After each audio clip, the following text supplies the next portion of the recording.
Refrain, which we just launched 2 weeks ago now, which is insane to say. But yeah, we've been very busy the past months and months and months and months. But now that now that the game is launched, we want to get back into challenges and critique streams and stuff like that with you guys. So if anyone is just like randomly watching this, either live or after the fact, yeah, we do challenges in our YouTube channel, which is discord.gg/artbros, where you'll be able to submit work and yeah, have a chance to get some feedback from us. So Yeah. yeah, I'll be doing the stream, or I'll be doing the paint over, and Alice will kind of be moderating and guiding us through with stuff and giving her Do my best. thoughts. Yeah. So let's get into this. Oh, Hmm. there's Nico, one of my current mentees, and Demi. Thanks for joining, guys. I'm sick. Hi, guys. Oh, speaking of that, I gotta save his work. I wanna do a paint over of. Oh man, I forgot about this. I want to do a paint over of something he sent me too, because I think it would be Oh, very sure, yeah. very good for us to look at. Hmm. We got some Let's good see. submissions today. Yeah, we did. And this first one is from Markov, who is a longtime Discord member. Hmm. Um, and he does kind of a lot of environmental stuff, but recently he's been doing these like, like I don't want to call it a spaceship, but like planes and sci-fi Hmm. ships, right? Which are looking really really cool. And this is actually like a really really big step up from the last time I think we've critiqued his work, which is Yeah, that's very exciting because, yeah, like, we were gone for so long, and it was like, oh, we don't get to see people progressing, but like, wow. I know. Yeah, this is looking great. So, Mhm. just like my initial reaction to this, and guys, because we haven't done this in a while, there like just let us know in the chat, please, if there's the sound is weird or someone's too loud or whatever. Just let us know, please. But yeah, my initial reaction is that there's a bit of inconsistency in the render style. And I think that's having to do with the fact that like I'm very clearly seeing like lasso tool kind of stuff Hmm. going on here. And then the ship itself feels very like rendered, like painted rendered. The things in the Yeah. background as well, like this kind of looks a little bit like photo bashed, maybe. This maybe looks like 3D model, right? And then on top of all that, if we look in black and white, there's a very like strong contrast going way, way, way, way, way back in the distance. And what I would recommend is like anything past the ship itself, so like especially the stuff like all back Mhm. here, should be a lot less decontrasted, right? Like not have Yep. such dark darks and light lights. The way atmospheric perspective works is things that are closer to you have a higher contrast of black to white, and then as you go off in the distance, because there's all those particles in the air, it kind of decontrasts stuff. I think Mhm. artists sometimes get mixed up with the sense that anything in the background needs to be darker, and that's not Yeah. always true. It's just like more contrast, right? So that In being, fact, I would say go that ahead. things that are in the background should maybe be lighter because, in terms of value, uh, because of the distortion from the atmosphere, right? Um, It depends, because there could be a situation where you're in the foreground, for example, and there's like, uh, a light a, a beam, w- yeah, right? a That's light object or some, yeah. yeah, and So then the contrast makes more sense. yeah, that's why it's like yeah, because you see a lot of concept art, right, where you'll have a really really dark object in the foreground, and that's kind of helpful Mhm. for like giving that like easy read. But the reason they Yeah. do it that is because of that trick of contrast, where it's like if you put something jet black in the foreground, that means Mhm. anything in distance behind it shouldn't ever get to that Yeah. same jet black. All right, let's see what we can. Maybe I need to just do some like Photoshop trickery. That's what I was looking for. Blend modes. Yeah. Love a good blend mode. Yeah, and even maybe even more of like hard light is probably a better Hmm. way to do this. I don't want to go so saturated, but hard light, what we can do is just like basically knock back that black, Yeah, and I think we're that's gonna, making a big difference yeah, already. yeah, we're gonna see it very quickly how much this changes stuff, especially putting it around the ship, because if you're seeing a lot of blacks in the ship and then there's kind of this like Mhm. little bit of ambience behind it, it's just going to stand out even more, because I think that's what we want our focal point to be. Yeah. The composition itself is actually pretty good. If we just like take a little look at composition, he's got the Mhm. mountain kind of coming in here. We could maybe do something else to guide your eye more to the ship, but I think what he's doing is something like this, where it's like a little bit of like a spiral kind of composition, Yeah. which is nice. Even these mountains here are kind of angled this way, which are leading your eye to the left. So, Yeah, I think it's effective also to like use the camera uh to give a different like the fact that the horizon is tilted in our view is mm-hmm, helping to sell the fact that we are following a plane. Uh yeah. But it makes me think like, what if we tilted it more? Might get a little confused. I like that the plane itself too is kind of like at an angle. It gives that yeah. like illusion of like speed. Vitesse. So I think what I also want to do is actually make this mountain just generally Darker. darker. It's a little too dark, but Yeah, the mountain in the foreground and the hangar back there, like they're both of a comparable size. mm, So you need to work a little harder to differentiate them so that you can sell the space. mm-hmm. Oh, hello, Jack. My friend Jacqueline is here. Oh, nice. Thanks for joining. Yeah, she's very talented. She should contribute some stuff Yeah. to the streams. Oh man, look at that. Two blend modes and it Mhm. already helps. I think what I'd actually like to do, instead of just like making this so dark, is select out this mountain Mhm. again, just quick and dirty, just to get the idea across. Oh, let me copy it, and then I want to decontrast this because we want Mm. the focus to really be on the ship. So Are we you can do, using an adjustment layer here? yeah, I'm using levels. Mhm. So you can literally just like mess with these sliders. I think actually, yeah, that's probably going to be our best friend. Squeezing. So if you squeeze these in more, basically what this is saying is like we only want the values to exist in between these parts, as opposed to whatever the darkest dark is and the whitest white. So therefore, decontrasting the thing. See, I knew what that meant. Like I could adjust stuff in Photoshop with that slider, but I never realized that was what you were actually Yeah, doing. yeah, yeah. Yeah, it's sometimes it's like good to really try to discern what the tool is doing, like even with these blend modes, right? Because then you can like kind of think more of it off the top of your head. Like multiply is like basically like not allowing white to get through. So like even an Mhm. object that's like this, right, and then you go multiply, it's gonna tint it, right? Like it's not gonna allow the white part of it to shine through. Whereas overlay allows white to shine through, but it will kind of darken or brighten things around white. And then the I just play with them until I find the one that seems to work. hard light is almost like the opposite of multiply, where it's like it gives light even on top of black. It doesn't allow black to go through, I guess is what I'm saying. So that's Oh, okay. that's why I was easily able to tone down everything. Like I'll show you, Yeah. like with this same color, if we go to overlay, you see how the black is still really pushing through. Even soft Hmm. light, the black is pushing through, but hard light, it like pushes back the black.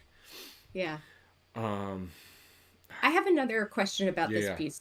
specifically. So, Markov made the decision to have like very um small uh like uh lots of variation in those. Yeah, you're finding it exactly what I Yeah. was gonna ask about. Um those mountains, like I feel as though it would help sell the atmosphere more if there wasn't as much detail in the mountain range Yep. itself. Yes. So you just Literally what blurred them out. Yeah. that's literally what I'm about to do. It's funny. Cool.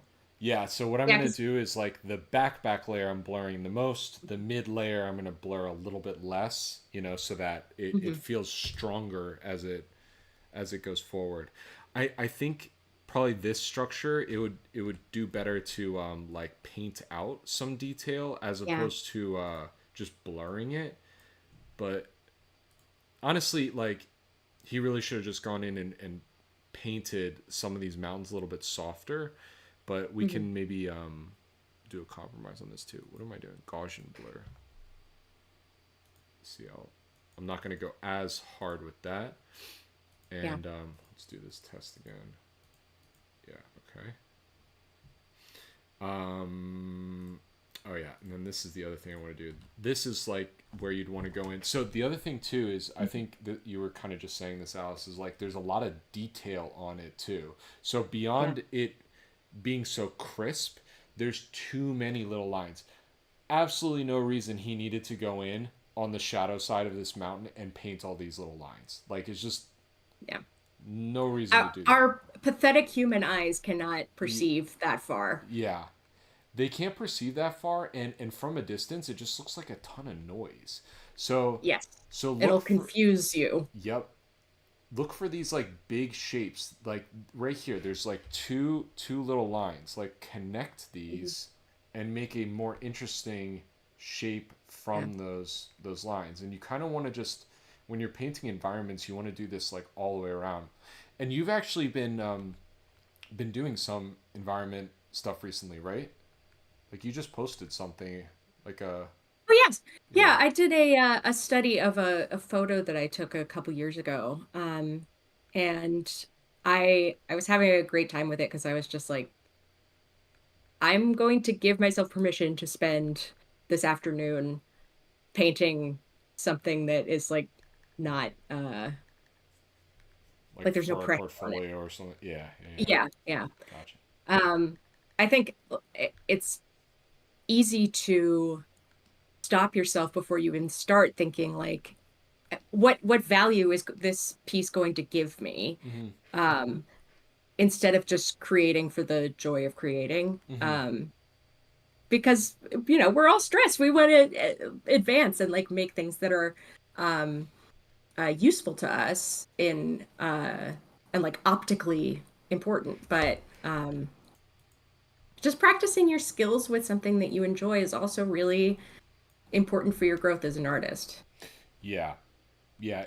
I think it helps some like there's a catch 22, right? Because some people get Mhm. in this habit of just like only painting what they're really comfortable with, or only doing Yeah. studies of things they're comfortable with, and then they like never really expand. But like you're saying, like if you're kind of just giving yourself permission to like let loose, that is a skill Mhm. you then can transition into your professional work or personal work as well, because then your Yeah. hand is just kind of free flowing. You're not like Mhm. overthinking things, and it's a good Yeah. yeah, it's a good mentality to have sometimes. Um I see what was I that just gonna say? Meg is here. Hello, Oh Meglet. It's good hey. to see you again. Yeah. And Jack, definitely, if you want to submit for the next critique, we like before we were doing them on a monthly basis, and we would provide a challenge for people to I think we will create start for. that again in May. So Cool, yeah. amazing. Yeah. Um, but yeah, I think we've got a a good stack of stuff to work through today. Yeah. But I would love to see your art in another occasion. That would be really lovely. Definitely. So yeah, I'm not going to go through and paint all of these mountains, but hopefully you Mhm. guys can kind of see just if I flip this back and forth, like what I did to just Yeah, like not make it so crazy like complicated, like if you this oh this was the other thing I was just going to say too. So I don't have reference on me right now because I'm just doing some critique stuff. But if I was the artist doing this, I would, you better bet I'd have mountains, references of mountains. So I like Mhm. am referencing like, okay, what does this look like in a photo that I can then kind of use my artistic integrity to imply, imply shapes and forms in my own work. So, Yeah. and what you'll find in photos is you're not going to see all these little lines. All right, let's look at this too. Yeah, I wonder if he That photo bad. I'm like, did it he have definitely a, looks photo bash to me. or did he have a 3D model, like a big model maybe? Possibly. Yeah.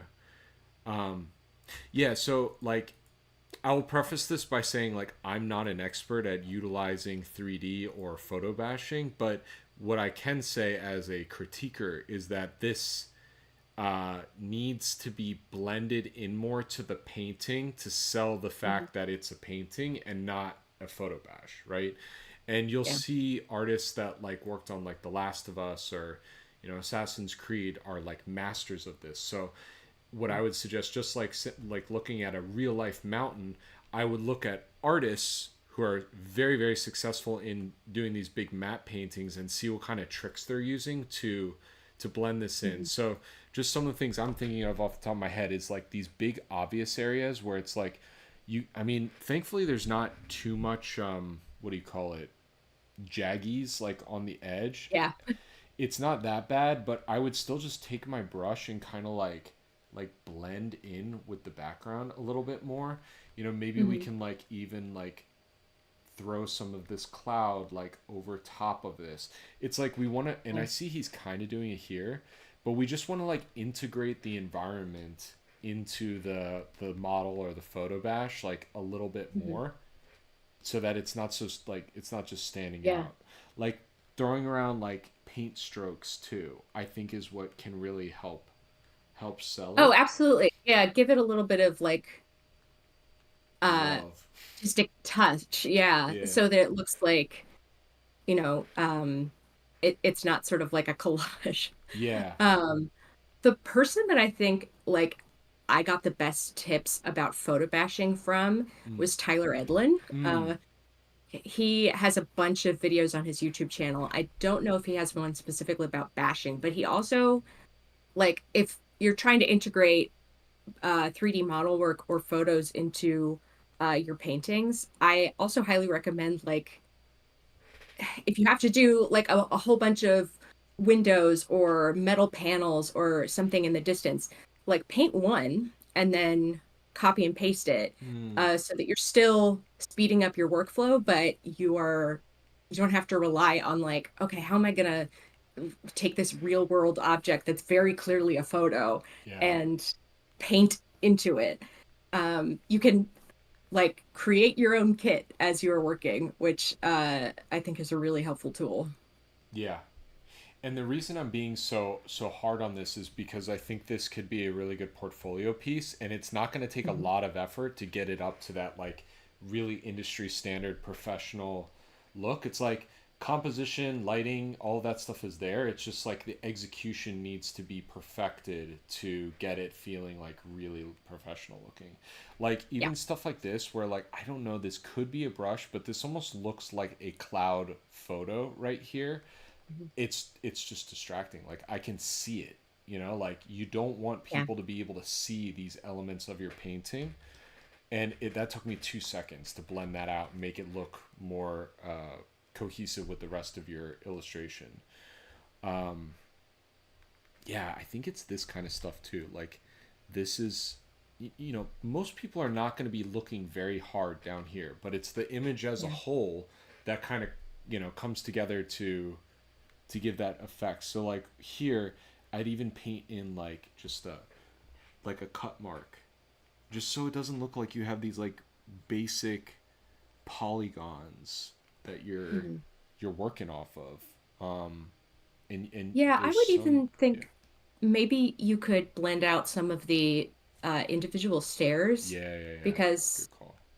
often, you can just suggest that kind of shape or repetition, and our brains kind of build our our perception on top of it. Yeah. Um, but to have it rendered in complete detail makes it too much. Yeah. Oh, but BRO is here too. Hello, BRO. What's up, man? Yeah, he's Nice to have you with us. another one of my ongoing mentees. And can I tell them, man, what you're?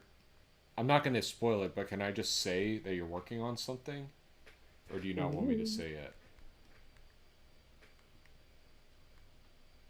I want to hype you up. This stuff too, okay? Like this is very unlikely that a mountain would have these little like hitches in it. So, yeah, like we want it to look sci-fi and cool, but we also want it to feel grounded in the real world.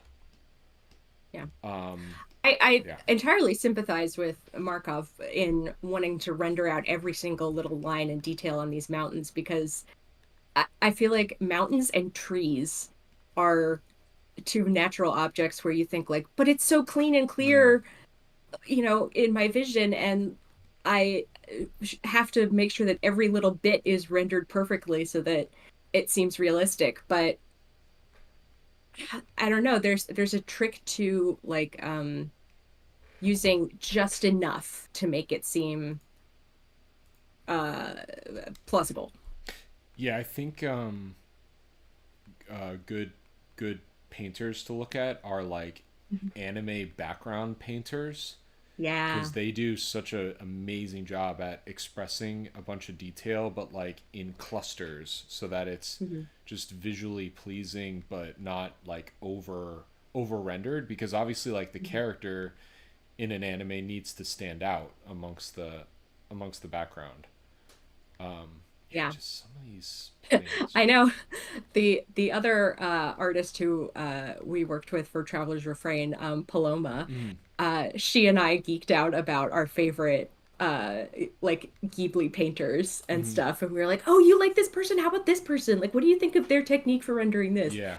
So that we definitely drew a lot of inspiration from them.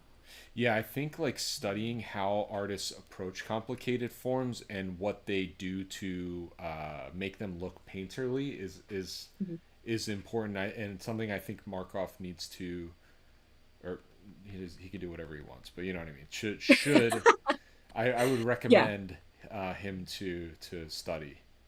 Hmm. Dude, why is my phone blowing up? uh Sorry, 1 second. Go ahead. oh, you're so popular. BRO said that you can go ahead and talk about what you're going to. Okay, he's making a really cool board game, and I've been helping him like kind of figure out how to set it up and how we're gonna get it out there and stuff like that. And guys, you should be excited because it's really cool, and I'm very impressed with what Oh. he's done with it. It's one of those things where you see it and you're like, this guy put a ton of work and love into his Mhm. project, and yeah, it's really starting to come together.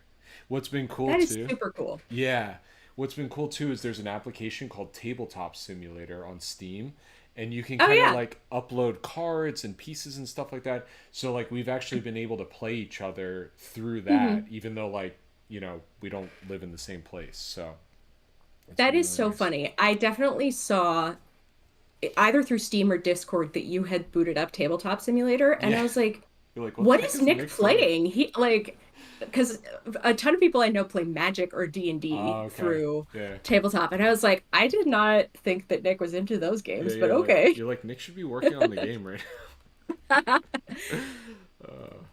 Yeah. now. Okay, I think this is a pretty good like spot to leave this. Yeah, Um, absolutely. let me hold on. I'm just gonna switch my screen. I want to save these, and I don't know what my last thing saved was, so I'm gonna cover us for a second. Okay. I just don't want to make sure. I want to make sure there's no NDA stuff. Oh, Um, NDA stuff. I'll make sure that nothing is coming through. okay, no, we're good. We're good. I was on the original folder. Okay, Nice. cool. Okay, awesome job, Markov. Since Biaro's here, let's take a look at one of his paintings. Okay. Ooh. So this is like from his world that he's generated and seen with these characters. He has all Hmm. these like different like factions and stuff. I forget what these guys are called. But Yeah. as you guys know, I always like to put things in black and white. Um, and it looks like this is just still kind of in a sketchy phase because some stuff is rendered and some is not. Um, so I'm gonna kind of talk this through before I like really dig into it. Um, I think, and I know this might be because he's formatting it for a card, but I think just compositionally, there's just something off with like how much space there is on this side. What I Yeah. would say is like, if you didn't have any sort of specifications for this, let's say, I would honestly just pull this in here because you guys can see too the thirds lines. What we're doing is we're Hmm. literally putting this guy's head right in the middle of the third, and then this guy's head is here, and then it kind of creates this nice like swooping motion. Yeah. Um, I'm just trying to think if we can even push that harder too. Um, let's see. Like, what if we had this guy, gal? I don't know what this is. Copy and have them a little bit more like this. That way, the Mm. person in the head, in the middle's head, is like the highest up. So Yeah. something like that. Then, you want to show us that they're on water. So like maybe this doesn't need to be so high up. Like we're seeing the water on the side. Like Hmm. maybe we can see the water coming in more here, and it's kind of like Yeah. splashing up on the edge here. We've got some wave action going on. Yeah. I saw you had that mountain over to the left, but you've got a mountain here, which I think is okay. I mean, like, we could Hmm. put a little guy, like, make this guy more pronounced right here so that Yeah. you have some sort of background elements. Um, I'd also, this is another instance where, like, if you're not super confident with like, just painting skies from imagination, like, get some reference. Find a really Hmm. cool sky that you just think works with the perspective that you're using and just like use that sky, like just paint that sky. You can kind of tweak things to work with your composition, but like with an illustration, especially one that you're like wanting to get rendered out and stuff, like you really want to have it looking right as early as you can. Yeah. Yeah, as early as you can. um do you have any thoughts, Alice? I keep thinking like I suppose like if it's going to be for a card or something that's, you have to convey a concept really quickly and directly because it's like, you know, I'm representing an idea here. Yeah. Get it, please. Yeah. Um like I don't find a lot that I would change. I think possibly unless you want to present these characters as being, very uniform and like working as a quite cohesive unit, I might vary up their pose a little bit because they're all kind of Mm. standing with their shoulders like hunched over. And I Mm. know that they're, animal form, so they are naturally going to do that based on their spine. But like, we've got the one guy in the center, and like if he was stood a little straighter maybe and is like looking over to like adjust his mask, and then the last guy maybe is like kneeling to like get a sense of the water. Mm. I feel like that would give a better sense of like, Storytelling. these are, yeah, storytelling, which Biaro is, clearly he has a strong skill with storytelling, but like especially in these things that are very character heavy and like, I can tell that there are a lot of different peoples in his world. Mm-hmm. Like you want to like lay it on as thick as possible. Yeah, yeah, that's a really good call.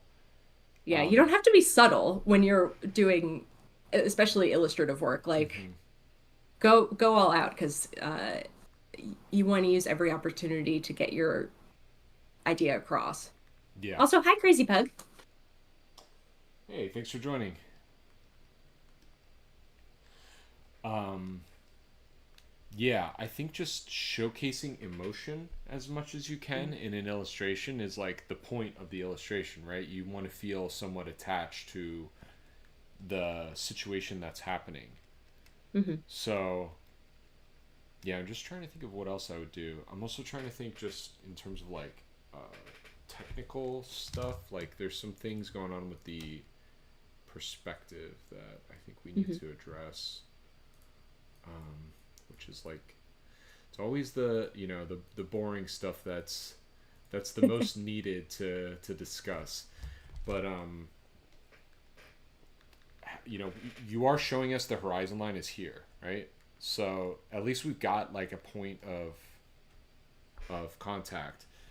Like what I would recommend for this person standing here, I'd make sure both of the knees are like below the horizon line Mm. so that you can really try to map out where these shapes are like in like along this plane. um this is also going to help you just like ground the character more and give a more interesting stance. So yeah, I'll just maybe kind of work on this person for a Mm-hmm. second. I know I'm really zoomed out, guys, sorry. um so yeah, I'm going to try to like expand the stance a little bit more, make it feel a little bit more, a little bit stronger. Mm-hmm. There's already like, I think this is what you were saying about not being subtle, right? The character's already got a Mm-hmm. little bit of a tilt. Just like tilt Yeah. them even more. Like, what's that gonna hurt? Nothing. It's just Yeah. gonna make it more interesting. So we can like, Um, and I guess like the characters are wearing masks, but like facial expressions are like that's free emotion right yeah, there. yeah, yeah. Uh, Especially like, it looks like this one guy in the front is more of a commander figure, issuing orders. Uh, like if you exaggerate that dynamic, I think it can really help sell it more. Also, what are these guys doing? Are they surveyors? Are they fishing? Mhm. Are they scouting? Like, what are they doing? Like, I was literally just thinking, and I don't know if this works with your world, but like, what if this character had some sort of like spear or like a harpoon gun or, something like that Mhm. that tells us, like, oh, they're going to go catch some fish or whatever. Or like Or fight defeat, somebody. yeah, fight a big monster or something. So that's the way I would think about all of these illustrations is just like, what are they doing? Why are they here? How can I convey emotion? What can I do to make them more dynamic and interesting? Mhm. And this is things that once you start asking yourself these questions with every single painting you do, you never don't ask yourself those questions anymore. So it's like more of a Yeah. habitual thing you got to get into. Yeah, it can be with a lot of these concepts that we're talking about, it can feel very like, how do I remember all this stuff? It's a lot. But slowly, slowly, as you start adding them, you'll be like, oh yeah, I remember that. I should, I'm going to adjust this so it feels a little more dynamic, or I'm going to vary the contrast here so that like we're going back in space more. Um, you would be surprised at how like feeling out a piece of work, uh, you will make connections that have been at the back of your brain. Mm-hmm. Sorry, I just got a notification that said enable to activate chat. Please enable channels here. What does that mean? Are we Well, I see both Twitch and YouTube chat. okay? Oh, it went away. So, I don't know. That hmm, was weird. I don't know what happened. here, I'm just gonna, if my keyboard would wake up, post a test here. There we go. I think that went through. uh, Yep. went through. All right, it might be Mhm. delayed on my end. Let me just. Ah, there we go. It Yeah, works. Meg There we says it go. works. Okay. Okay. Cool. Cool. Thank you, Cool. Meg. Yeah, I just wasn't sure on my OBS if it was like still gonna Yeah. show them. Okay, so yeah, like this guy as well. Like you really have to think about the fact that we're like looking up at the head, and Mhm. how can we show that this character is like maybe talking to the other characters? So showing the mouth from this perspective, we'd maybe see more under the jaw here, for Mhm. example. Um, BRO gave us an update on what these dudes are doing. He says they're called cruise divers and are like a maintenance surveyor crew for the big vessels. okay. Cool. Yeah. So maybe what would help is like having some sort of machinery, like some sort of box or something. Hmm. Maybe it's got a pipe, Flashlights. Yeah. flashlights. Yeah, maybe it's like testing the water, and there's some sort of like mechanism that we can imagine in our brains is like going beep boop beep boop, stuff like that. Like Yeah. we want to be able to hear these sound effects when we're looking at your illustration. Hmm. Um, yeah, flashlight. It's like okay, instead of a spear, he's got one of those like big heavy duty flashlights. Which I'm like, Maglite. how do I draw that? Yeah, Maybe they we got like make a it. big handle and Yeah, we make it like epically big. Make it look cool and yeah. sci-fi. You can also think if you've got, a team going out, like in a lot of situations, like people have their own jobs in terms of like what they're doing. So Mm, if you have a maintenance surveyor crew, like somebody is going to be doing the actual repair, somebody's holding the light, mm, and you could have somebody be like the person in charge or whatever. Like the if you start diversifying the characters, you get like more opportunity for world building. yeah, yeah.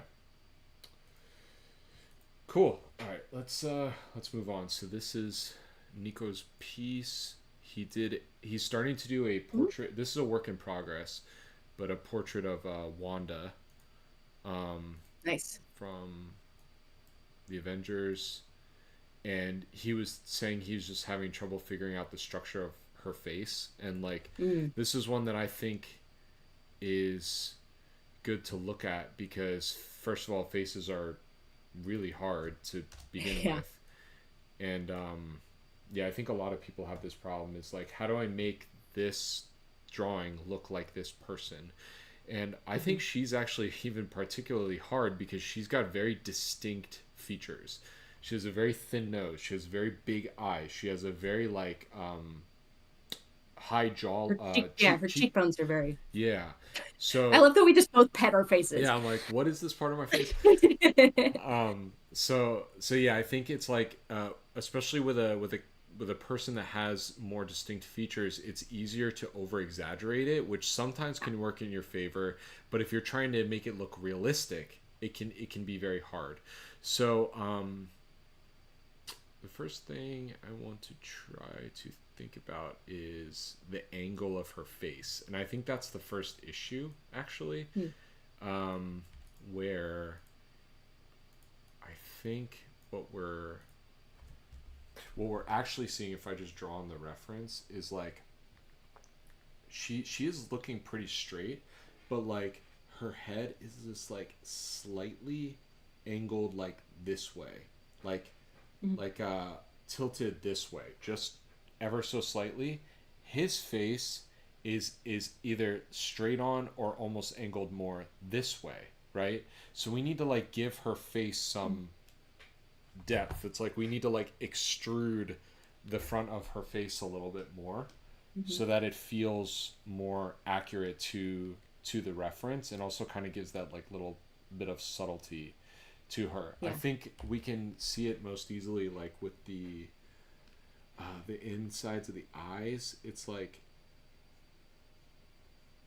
it's so slight, but Yeah. it's an angle that's like not, if I draw a straight line, do you see that angle? It's like very, very slightly tilted, Yeah. but his angle, uh, It's the other way. yeah, it's the other way. So I think that's what's kind of confusing it off the Yeah. bat.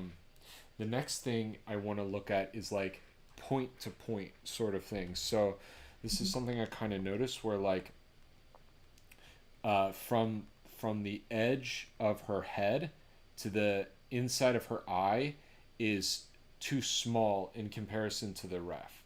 And like these are the things Mm. that are so minor, but if you are trying to represent accuracy, those are the things that you need to kind of examine. The Yeah. nose as well, like her nose is pretty flat, but there's still this little bump right here that's happening. And if we look at like, Mhm. okay, here's the last, like here's the very very tip of her nose, where is that running up to in her eye? And it's like kind of like, I don't know, really close to her Yeah. iris. So his nose, like we don't if I darken this a little bit, we're not even really seeing this bump. And I think it's because the contrast is so slight, it's hard to even tell what's going on. But anatomically, we need to understand that the nose has that little bulb to it. So his nose is just feeling very flat. So if we like were to go from the edge here, it's like right here in her tear duct. So like I guess what I'm trying to say is it's all of these little things added up that is making it feel not right. So you have to be more Yeah. mindful of the little things. Here's another one. Like this might just be because it's still a work in progress, but he's showing Mhm. us that the bottom of her chin is here. It almost looked like what he had before was more accurate down here, and he like erased it or something. But her Yeah. chin, she has a pretty prominent chin, that's angled a little bit more outwards. So like that's another thing that we need to take into account. Like bottom of the lip to bottom of the chin. What are we estimating that distance to be? Like Mhm. where are we estimating the edge of her nose to be? Um, Yeah. I think Go ahead. this is a tough reference to work from if you're trying for like complete accuracy of the actress's face, Mm-hmm. because a lot of her features are swallowed in shadow, and she's also wearing this like Yep. tight uh, helmet piece. Um, so I think it may be helpful to grab some other shots of this actress, like with her head in different positions, so that Mm. you're like, it looks to me as though she has her, she's got a very small chin, but when I look at her in these other shots, like actually her chin is quite prominent. Mm-hmm. So I shouldn't, like, we tend to get tricked by our uh perception of a photo sometimes. Like, oh, but the shadow is showing that she has such a little teeny chin. Mm-hmm. And I really have to adjust to make sure that it's coming through. And like, yeah, just making those adjustments there really helps with the accuracy of the portrait. Yeah, I would also like really like go hard on the shadow like early Yeah. on, so that you're establishing that contrast. And these are Hmm. conversations I've had with him in our calls before too, where he kind of has this tendency to really lightly build up his values, and it is a skill to learn to just like go in and Yeah. be like, I'm just gonna go for this dark color, but Yeah. it's one of those things where This, if you know you do it, uh, you have to try to adjust knowing that it's something you do. Sorry, yeah. go ahead. No, sorry, I was interrupting you.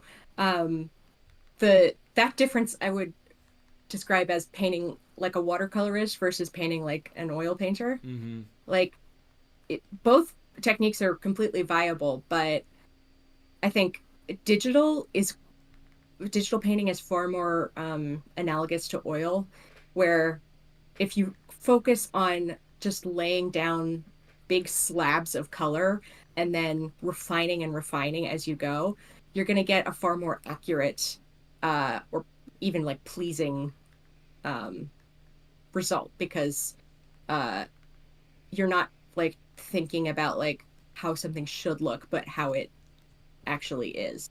Mm-hmm. This is the other thing I wanted to mention too is I'm literally it's kind of nice that I can see his construction lines because now I can Yeah. tell him what he's not doing right. So look at this, guys. This line is so distracting. No one's chin goes that way. She has depth to her chin. Make sure when you're drawing your lines, it's gonna follow the depth of the chin. the cheekbone, right? Like he's showing us lines all the way up here. And if that's where he was like kind of starting with, and maybe he's plotting out shadows, but even still, it's like what you should do is if her cheek is sort of wrapping around like this, you most likely want to draw your construction line here because that's kind of like Mhm. where the turn is really happening from rounding to going more like flat, right? Yeah. Um, so it might, Thinking as you're yeah. drawing that you are describing a 3D object, even Mm-hmm. if you're working from a photo, is really helpful there because like just as you were thinking about the contour of the cheek, which allowed you to place the sketch of the cheekbone more accurately. Mm-hmm. Because when you start thinking in 3D, you're thinking with portals. Like it's Yeah, I don't have a follow-up for that. yeah, yeah. Basically, like anytime you're drawing or painting, you definitely want to be thinking of forms as they exist in space, three-dimensional space like that. That's always that like thinking that way is always going to make your stuff feel more alive and Yeah. realistic. Yeah, these okay, here's another example. Like he showed us an angle like this of her brow, where again we've kind of Mhm. established that the angle of her brow should have been more at that angle. And it's like it follows suit, right? Because when you're like, oh, this line should go like this, then this should go like this, but then the nose is kind of like this, and then the mouth is kind of like this, you're like, whoa, what is going on with the face, right? Like we need to think about the Yeah. fact that like if we're drawing another layer, if we're looking at even a flat plane of her face and plotting things out, it's still going to exist in space along the same angle or like in perspective, right? Like Mhm. if this was like a 2 point perspective, the lines would all kind of converge into a point way off to the Yeah. left. At, at its very simplest, the head is a kind of short shoebox shape, right? Mm-hmm. Like we've only got so many planes to work with, and uh, if you concentrate on like aligning everything based on that very simple structure, it helps once you get into the more detailed um, part of the process. Mm-hmm. I do appreciate how he's thinking about rendering out the eyes though. Like this Mm-hmm. feels really nice. Like very soft edges for the eyelashes and the iris. A lot of artists tend to like do this like really hard line around Yeah. things, and then it just like doesn't look like a nice portrait painting, right? So the softness of this is feeling great. It's just I think his contrast earlier on needs work so that he's not just Mm-hmm. like building and building and building and building. It's kind of like what's the point in making it take longer for yourself to get to the values you're going to inevitably need to get to anyway. Yeah. I think I think it was my friend Mari who she participated in some of the life drawing Mm-hmm. classes. Yeah. She and I would do a bunch of studies together, and like I was just blown away at like how accurately she could describe an object using only like three shades to Mm. begin with. Um, and I think that's quite a useful skill that could help here because like uh, even though there's a like lovely play of light across her face, um, the like darkest shadows are kind of all in the same area, and the brightest lights are also kind of this in the same spot. So like going really simple to begin with of being like, okay, I know that this part of her face is in shadow, and then like I can go pretty extreme with it and then refine from there. Will really serve you better, I think, than being like, oh, well, there's so many different shapes and like levels of shadow here. Like, how do I choose which one to use where? Like, give yourself the easy task early on. Um, and start with big blocks. Mm-hmm. Definitely. Yeah, Jack says Mari is so crazy talented. She should visit. Come join our streams. Okay, cool. I think I got the point across. If I flip this Yeah. back and forth, it's like mostly a contrast and an angle Mhm. sort of thing more than anything. Um, There's a lot of good let's. stuff there, though. Yeah. Like, I feel like we've been sort of going hard on the advice for these and not like Yeah, yeah, yeah. acknowledging that you guys are doing a really great job. Yeah, yeah, Like, yeah. I should. it, Especially because I know his how he's leveled up to even get to this point. It's Mhm. his stuff is looking great, but Yeah. yeah, angles, big shapes, contrast.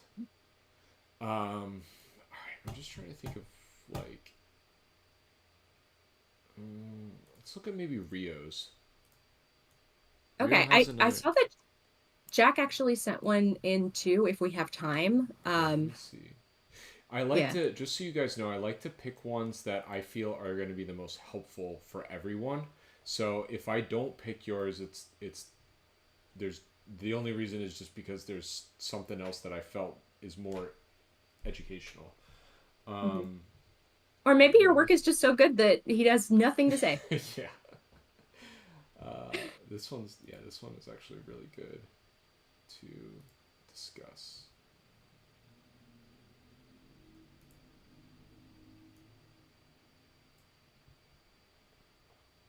Okay. Oh, lovely. This is Jack's piece, right? Hmm. Is it Jack or is it like Jacques? Like how's the it's It's short for Jacqueline. Jacqueline, okay. Mhm.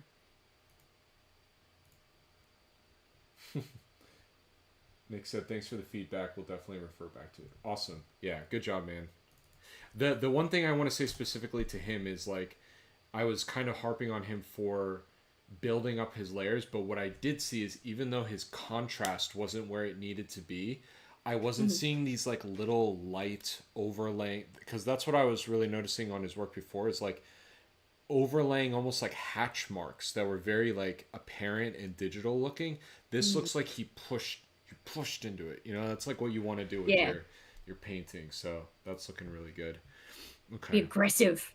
Yeah. Um okay, the first thing I'd say, this is just me being nitpicky. This is like so big and like you have such this is very like beautiful handwriting, but I'd almost like I'm trying to think of what I would do, but I I know always a lot of artists will just simplify down to their initials or initials or like make a something. little symbol, Yeah. like Paloma did recently, Yeah, yeah, yeah. which may serve you. I mean, as long as it's consistent. I always like to look at presentation kind of before everything else. That's like why with BROs I was like, okay, let's figure out what the crop should be before we even like work on a critique. And this stood out immediately and it's like kind of distracting. First of all, because you're drawing it over top of an area that has a point of interest. So I'd even consider what is it? Is it JJ? Like, like Yeah, Jack Johnson. yeah, like I would, I, dude, how do you do a cursive J? I haven't done that in such a long time. But like, let's just pretend. You know what I mean? Mhm. Something like this, really small. Like I don't even know if you need the date and all this kind of stuff. If you want to do your email, yeah, but that's also something if you're posting on social media, like someone will be able to find you. Like Mhm. presenting your work where like everything is as perfect and pleasing to the eye as possible is the way to do it. I think it's even the angle of this. You guys are probably sitting there being like, stop talking about the but it's like these are the things Talk about that the pretty art. people look for, right? Okay, Yeah. so all right, next thing. This is a very interesting style too because it's like there's some outline and then as we go back in space, it's more painted, which I think Mhm. is okay. I just am like, what do I want to talk about first? Okay, the first thing is like this crop is really bothering me. So again, like rule of thirds, it's like where can we? and nothing, we don't always need to do rule of thirds, but a lot of times it's easy to just kind of examine Mm. what we can do by visualizing it. Like right here, we have the character on this bottom third. What I almost want to try to do is like, what happens if we zoom in and get more of the centralized portion of the character Mm. on the third and still kind of have this tall aspect ratio? And that way it feels a little bit more intimate with the characters up front. Yeah. And then also, like, we don't need all of this outside information. We still have this really nice vista here, but maybe at this point, like, if the artist had started more in this respect, they could have pushed the castle over a little bit more, brought in more of the Mhm. tree. So maybe let's try to do something like that where we can have this big orangey tree kind of Yeah. come in a little bit more. That way the castle feels like it's hiding like behind here. You almost have to like peek through the branches to Hmm. even see it. I do also want to check values on this because I think there is a bit of an atmospheric perspective issue. Yeah, like you see how black everything is back here, and if you're showing us black lines in the foreground, we can't have like really dark darks this far Hmm. back in the distance. The other thing I want to point out as well is just because you're going saturated does not mean you're going bright. That's not always a one for one. Whereas Mm. if we turn off the black and white layer, we can see this sort of like outline, like rim lighting of the light from the sun. And when you put it in black and white, it gets lost Yeah. because it's not going to white. It's just hanging out up here along this upper right edge of the box. So, Mhm. okay, let's maybe first work on the atmospheric perspective, and we'll see what that Mhm. can help us with. Are we getting Uh, messages? Yeah. well, I was just about to say, Jack said that they never like considered their signature as part of the composition before, so Mm. I think that was helpful. Um, I like these composition things are always very difficult for me as well, and you know, sort of developing the skill of like where is the most effective place to put this tree or this castle so that Mm-hmm. we're creating a tableau as opposed to just a picture Mm-hmm. um is a very helpful thing to hone. But oh, I also wanted to say sunsets are really annoying for trying to capture atmospheric perspective correctly because you've got all this beautiful color in the sky that Mm. is like creating, a little supernova, and you want to be able to accurately represent that but also show like, the sky is far away. Mm-hmm. Um so I think it's really something that uh we as artists can struggle with because you don't want to downplay the drama of the color that's happening in the landscape. Mm-hmm. But, you know, certain rules are just going to apply.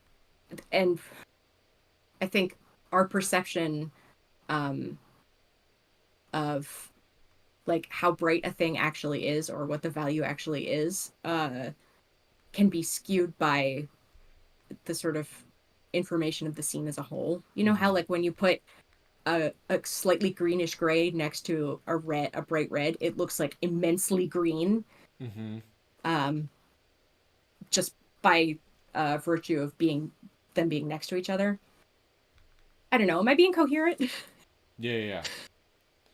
I'm just trying to think through too, like how I would approach this because this is another example of like, man, did you paint all of these little trees? Maybe she copied and pasted them, but this is like, oh man, this is crazy. I'm just like, how would I approach showing off this much detail without giving myself this task, this monumental task of Yeah. painting out everything? Jack So, says they did paint them all oh my individually. god. So Like the amount of talent to convey detail is quite apparent. I just have no patience for that. So I commend Jack for doing this, but I'm like, oh man, this is crazy.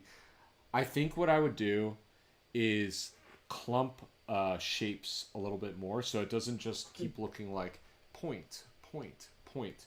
Maybe what we can do is like point and then small point and then cluster of points, Mm. point, cluster of points. You know what I mean? So that way you're kind of Yeah. really capitalizing on like the bigger trees, and then some other parts are just sitting back a little bit more. Hmm. Um, Again, this is like another instance. I don't know. Maybe Jack used reference, but I would.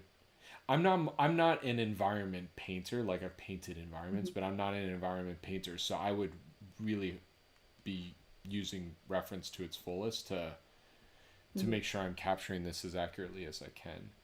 The other thing I want to bring up too is um, when you have rim lighting, don't just draw a line. Really think about what the shape is that you're representing. So you have the sun, and the sun's rays are kind of like in perspective, like pointing like this, right? Along the edge of this mountain, like that, right? So that Hmm. means that if the mountain like is kind of turning inwards this way, or like turning inwards this way, that's where the light is going to be hitting. So Jack is kind of doing that here, right? Like along this Hmm. plane, right? But then there's this like really hard line right here. I just want to make sure that the the mountain has like some sort of depth, and the light is sort of hitting this edge before it falls off into shadow, like Hmm. angling in another plane. So I hope that makes sense, but I'm just gonna try Yeah. to dig into painting this to Jack make it. says Yeah. that they're not an environmental painter either, which I mean, lies. I've seen your other work. You're very good at painting space. Uh, but they want to experiment more. Mm-hmm. Had references, but got a little too into the details. Mm-hmm. Um, Okay. which, we all fall into that trap. Yeah, yeah, Um, I think something that is tough with mountains, especially, is that because they're so far away, we tend to see them, at least, if they are far away, we tend to see them sort of as just like an outline on the sky because uh just of the like nature of the way that our eyes get that information from so far. So it's really easy to just be like to paint it almost like it's a cartoon set, with like struts in the back. And if you poked it, it would just fall right over. yeah. Mm-hmm. Um, but it is a cone, it's a three-dimensional object, Mm-hmm. and it's got all these like little wrinkly bits coming down as the slopes and the smaller hills that make up the mountain. Um, and those are, each little pieces in their own right that should get individual treatment. Not, to the degree that you're going to paint every single one with like intense loving detail, but that light should treat them all differently. Yeah. I think I think I helped this out a little bit. So Yeah. what I am trying to visualize is the fact that like you were just saying, like if we made this like just even a simple pyramid, right? Like in space, Mhm. it's probably going to be something like this, right? Sitting on this ground plane. Mhm. So that means that the sun is really just going to hit this back plane, right? Like you might see some sort of reflective bits on this side, but like this plane that's facing forward should be the one that's like in shadow, right? So before Jack kind of had this the light like somehow, yeah, it looks like the mountain is almost like very very flat here, and Mhm. I just kind of very slightly angled the mountain a little bit more so that you're seeing this more dynamic light hitting this side, and then you're just seeing these little bits of light Mhm. kind of reflecting around the edge. So I don't know if I explained that very well, but hopefully you guys Oh, I can think see it. it came across. Okay. I would also say like the rendering on this, I mean, the rendering everywhere looks really great. I almost feel like you're doing yourself a disservice to not just paint the whole thing. And I don't know, maybe without the that's line work. yeah. I don't know if that's just kind of maybe Yeah. against your style a little bit, but like I kind of want to see this castle painted out. Hmm. And I think also wouldn't this light be hitting the the castle too? Like Yeah, yeah, and I feel like maybe the shadow of the castle might be affected by the color as well. Like it seems like it isn't getting enough of a red glow yeah, to it. yeah, yeah, right? Um yeah, the pyramid uh sketch that you did was apparently quite helpful Okay, for cool. Jack. Yeah. And also I like she mentions that line art is a huge part of her style, so tries to always have it. And she's a very gifted line art um, draftsman. Mm-hmm. Um, Yeah, but I I mean, like can I see struggle it. with this too Yeah. because I often do pieces with a lot of line work as a part of them, and like trying to celebrate both like classical rendering without line Yeah. and the more kind of comic book approach is really quite tough. I think maybe like checking out some references from comic work that's in color because I know that there are artists who are doing some really fascinating things with that You relationship. know who you should look is Fiona Staples from Saga. Have you ever seen Saga? Oh yeah, Yeah, I love yeah. Saga. So she has these like really cool painted backgrounds, but they're very simplified. And then obviously her characters are like traditional comic book like ink, you know, outlines and stuff. Yeah. But that might be a good one to kind of reference. Hmm. Because yeah, it just is feeling almost like two different styles, and I think there is a way to do what you're doing to get it feeling more cohesive. But I think that's just it, is like in order to really sell your style you have to figure out how to like make this perfect. And it's I think Hmm. it's just it's literally hard to do it because you have the foreground with lines and the background without lines. Maybe it's even as simple as we were just talking about like anime and stuff, like maybe the whole environment is completely painted but just your Yeah. characters have black line. I don't know if that's the answer, Yeah. but yeah.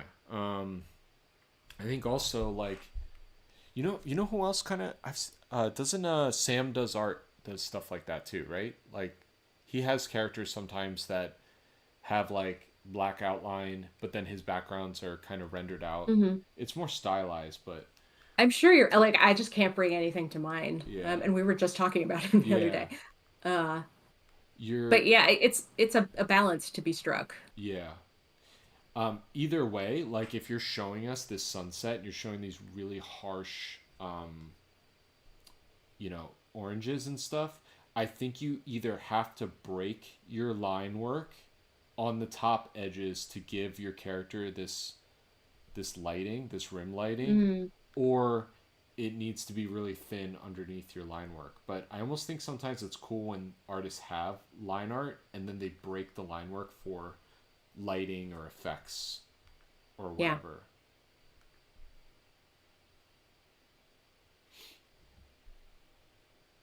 I love the like watercolor painterly effect that you managed to achieve with, I'm assuming, digital tools. I would be very impressed if this was a traditional piece. Um, Yeah, I'm pretty sure it's digital. yeah. Yeah, it does look really nice. The rendering even on the characters looks really nice. It's just yeah, you have to make everything feel like it's part of the same piece. Like yeah, wouldn't I gotta I now I'm like, man, I gotta look at some more sunsets or something. But I think wouldn't everything have this hit of rim light, Yeah. right? Especially if it's at like right at that apex when the light is like, oh, I'm about to go. Yeah, And it's got that really intense angle. yeah. Oh, this was the other thing I did while you were talking is like I tried to Hmm. just make one more little in between of layer between some of Hmm. these forest bits. So what I was trying to think about in terms of like if I was to draw this kind of out in 3D is like, it's Mhm. kind of snaking down this way Yeah. and then back this way, as opposed to just almost feeling like these cutouts of like, here's a plane, here's a plane, here's a plane. Hmm. So yeah, if we kind of go back and forth on this one, knocking back the contrast, giving the mountain more of like a defined sort of shape, cropping it in, uh, Hmm. yeah, darkening the shadow on some of these planes. I think even the character's hair, even though she's got like this white hair, it might need Yeah. to be a little bit darker on the backside if you have this really intense sunset. And the shadows I would too, agree with that, I think. right? Wouldn't the shadows be Yeah. really, really dark? Hmm. So yeah, I mean, I think this is a really good piece to have done though, because I'm sure you learned a lot. Like it's not easy to like there's a lot going on in this painting, I guess is what I'm trying to Hmm. say. So Yeah. Yeah. I think this is like the extra 10%, right? hmm Like, you know, yeah, it's pushing it difficult when you get past to the 100%. yeah, Yeah. when you get to the end of a painting, you're thinking like, there's nothing I could possibly do to bring this up any further. But hmm like, somebody else's perspective is gonna give you a clue to that. Yeah. Thank you, Jack. I'm really glad that you submitted your piece. It Yeah. was a great thing to talk through. Awesome.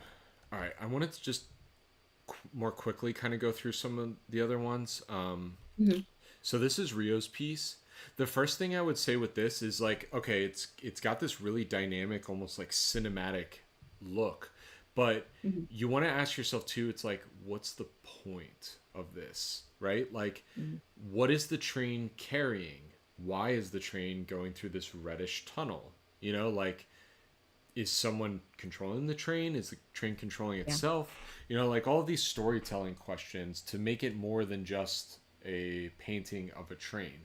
The other thing I would Hmm. say too, again, like reference, right? Like I want to see like the tracks, or it looks like it's on fire. Okay, there you go. So Yeah. the fact that that wasn't even an immediate read for me is, yeah, like Significant. significant, right? Like, so, okay, if you're trying to show us that this train is on fire, so maybe just off the top of my head, first thing is like maybe it's like got sparks because it's trying to squeal to a stop, right? Hmm. I actually now don't even know if it's moving or if it's parked, right? Like that's another thing Yeah. we want to know. If it's moving, like we can kind of blend out the edges to give a little bit more of a motion blur. This is another thing I was saying with like Markov's stuff, but like if you Hmm. have these kind of, I don't know if this was a 3D model or what it was, but it's just everything is so crisp. Mm. Consider using more atmosphere. I think you could even just knock it back by taking some of this color Yeah. and just losing A some of big the, fire like that is really going to blow out yeah. the environment around it too. Like, I don't know if you've ever been around a really chaotic giant fire, especially in a dark environment, but like it's so bright. hmm Um, I'm also wondering, so in theory, the composition is elegant. We have this like hmm Dutch angle. dark object that's yeah.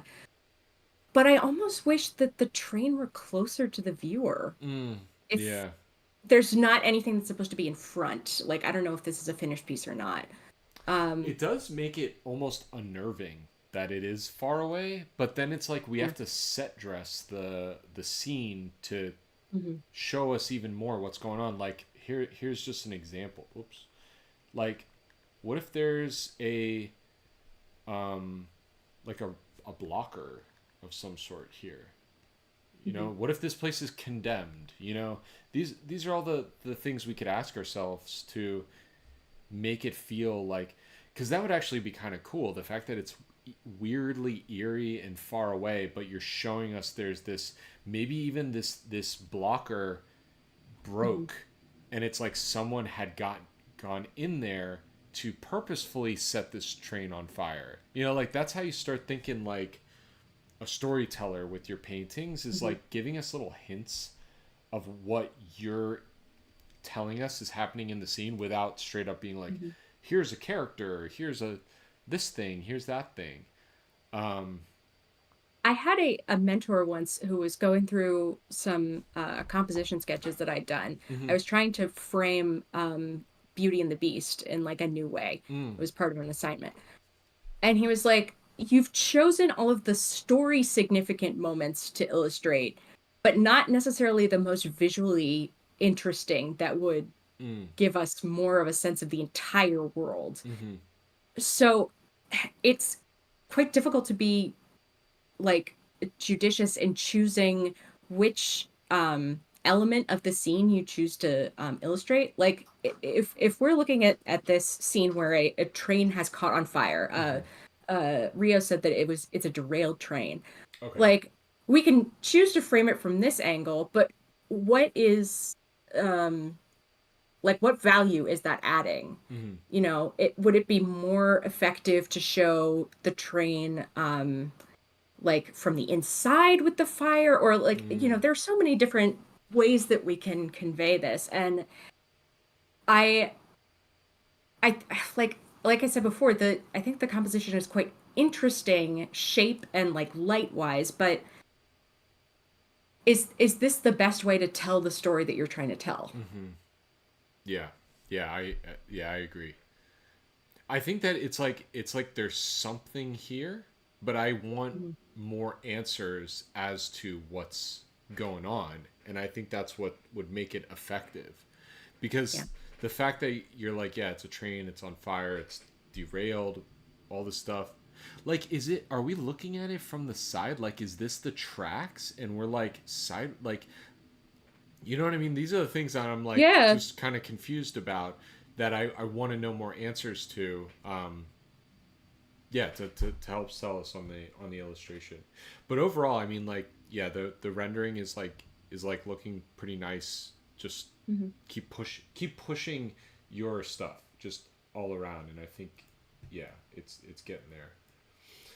All right, let's see. Da, da, da, da, da.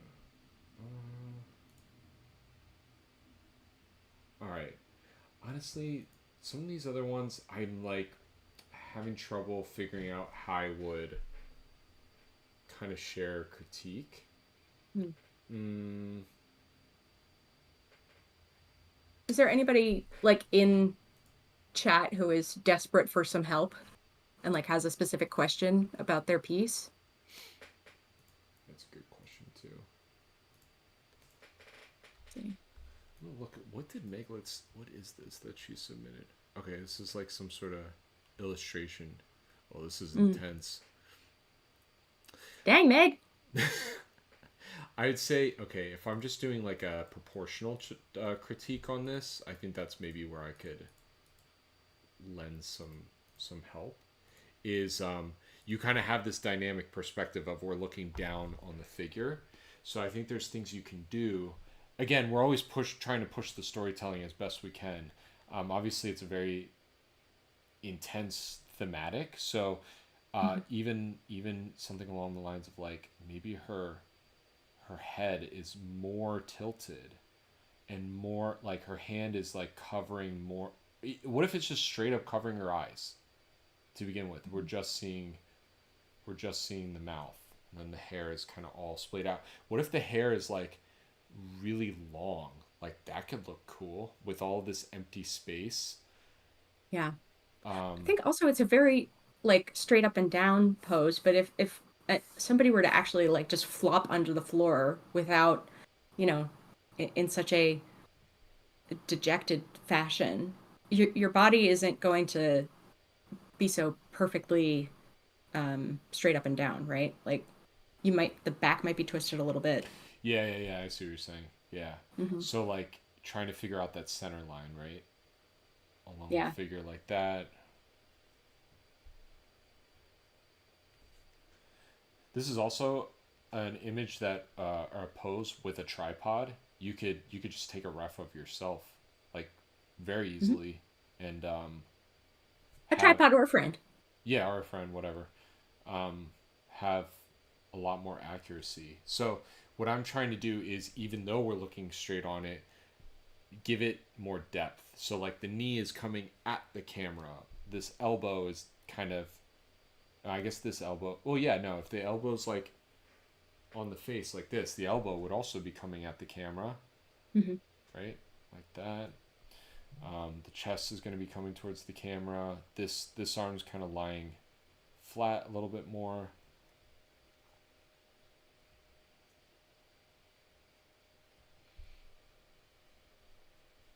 And yeah, like you were saying, Alice, like angling this body a little bit, I think is Hmm. going to be helpful. Um, I'm Yeah, it's kind of confusing. It's almost like she's floating, which I'm Or not. on a curved surface, it almost looks like. Yeah, Because I'm be not, I feel like we would be seeing more of her or a different angle of that leg if we were this just one, this looking one, straight right? down at her. Yeah. Yeah, yeah, yeah, yeah. That's what I was just looking at. So yeah, I almost think that laying the legs straight a little bit more would be Hmm. helpful. But yeah, it's like if you're gonna show drama, it's like show drama, right? Like Be cheesy. yeah, There are many ways to use nuance and beautiful subtlety. Um, the like immediate punchiness of the piece is not, don't be sparing there, mm, you know. You can be a little more genteel later on. Oh, Mick says, kind of a therapy pick for me. I've been having a hard time with IVF failures. The I'm poses sorry to where hear I've that. probably struggled the most. I found a few rests and meshed them together, but still not quite what I wanted. Laying on the floor, there are going to be more pills and syringes and vials all over the floor. Yeah, this is a very like powerful message to get across with the illustration. I think really leaning into those aspects that we talked about will, lend more of the pain to the piece. I'm sorry that you're going through that. Yeah,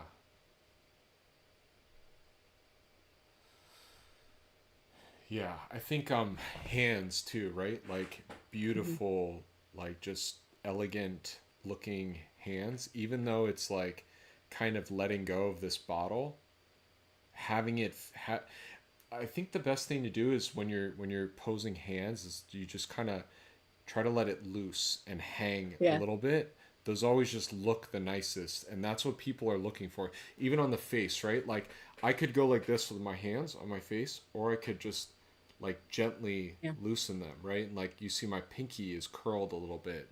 Those the hands can tell a lot of the story Hmm. in itself. So it's almost like the way to think about this is like it's almost like you would need less of the graphic-y stuff Hmm. and just like I don't know, like what if you just had like one syringe and the pill Do you mean bottle? the sketches that are around her? I don't think those are finished yet. But I see what like she's Yeah. gonna render these too. Hmm. Yeah, I guess what I would say with that too, they, they kind of look cool in that sketchy way, honestly. So Yeah, they do. that's one way to do it is to have them almost Mhm. be like icons of the thing. Yeah. There's a couple ways you could do it, right? You could have them be icons of the things. You could render them, and if you're gonna do that, I would make sure that compositionally you're like making them feel like they're Ooh. framing the character more. Yeah. You know what I mean? Like, Or or even like yeah, if you go crazy with it and just have a ton, like they're making a little cage around the figure. yeah, yeah, yeah. That would be a Mm. lot of rendering, but it would look really impactful, right?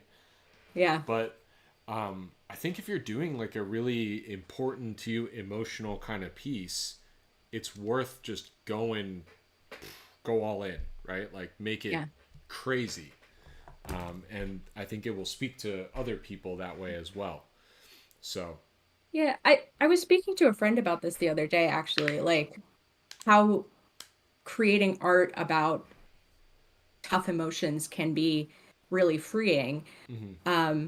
But I think also um, that one can go another step forward in like taking your bumpers off and just being like, I don't really care what this looks like. I want it to give the feeling. I want Mm. to like vent my emotion into this piece. Hmm. And